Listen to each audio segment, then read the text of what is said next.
How to fix your Grindr cannot log in 2026. So let's get straight into the video, shall we? So there are a couple of reasons why you would be facing this problem. The first thing you want to do is simply go ahead and check your internet connection.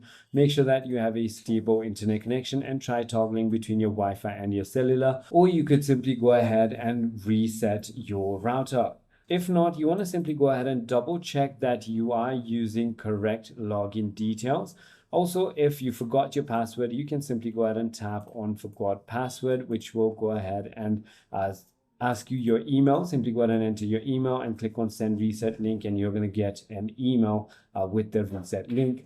You can also simply go ahead and update the application to the latest version from the App Store or Play Store, or you could clear cache. If you're using any kind of VPN or proxy, make sure that you turn it off. And if none of it works, try restarting your device or reinstalling Grindr. I hope this video clarifies everything for you. If you have further more queries, feel free to comment down below, and I'll see you on the next one.